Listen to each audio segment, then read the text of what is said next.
কাইফা হালুকা, আমি ওবায়দুল কাদের বলতেছি সৌদি আরব থেকে। আপনি কে বলছেন?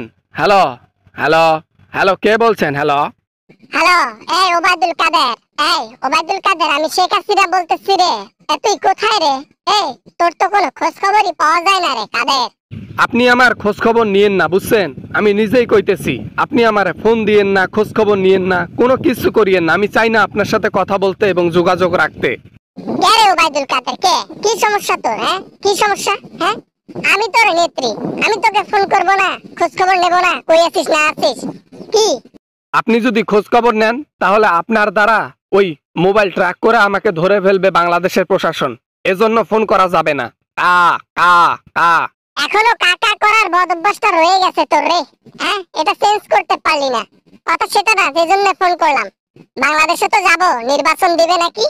হ্যাঁ, আপনার বাপেরা নির্বাচন দেবে, যান গিয়ে পদবি নেন। পদবি আপনার পেছন দিয়ে দেবে অজরা বাস, বুঝছেন? যদি বাঁচতে থাকার মন চায় তাহলে যাইয়েন না। কি বলিস ওবায়দুল কাদের?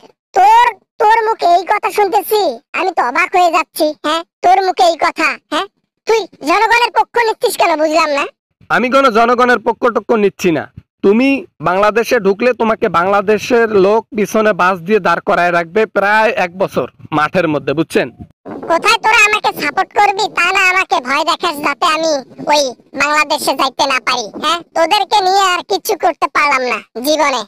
কিছু করার দরকার নাই। সারা জীবন চুরি করে খাইছেন, সারা জীবন দুর্নীতি করে খাইছেন, মানুষকে পর্যন্ত ছাড় দেন নাই, অবশেষে গণহত্যা করলেন। আর কি করতে চান?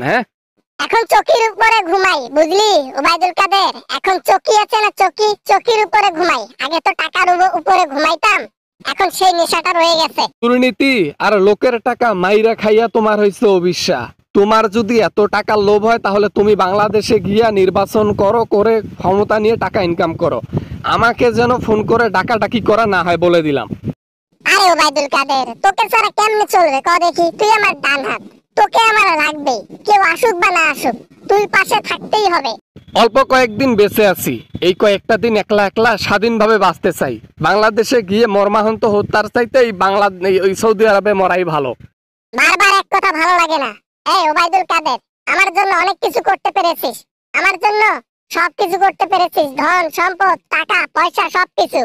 টাকা পয়সা তো এই থাকবে, এই চলে যাবে, কিন্তু জীবন যদি একবার যায় সে জীবন কি ফেরত পাওয়া যাবে? অতএব সাবধানের কোনো মাইন নাই, আমি যাচ্ছি না। আরে ওবায়দুল কাদের, এত ভয় পাচ্ছিস কেন তুই? যখন পালানোর সময় হবে আমি তোকে নিয়ে টুপ করে ভারতে গিয়ে উঠবো, দিল্লিতে গিয়ে উঠবো, চিন্তা নাই। জীবনে বহু কালপিট দেখছি, বহু মিথ্যাবাদী দেখছি, বহু বাটপান্নি দেখছি। তোমার মতন বাটপার আইজ্জত দেখি নাই। দিল্লিতে একলা একলা গেছো, কাদেরকে মনে রাখছো? আরে আরে আরে আরে আরে, আমার শরম ছিল না? শরম থাকবে কেমন? যে চাপের মধ্যে ছিলাম, বাংলাদেশের লোক পাইলে আমারে খাইয়া দেয়। এই এমত অবস্থায় তোকে খোঁজার সময় আছে?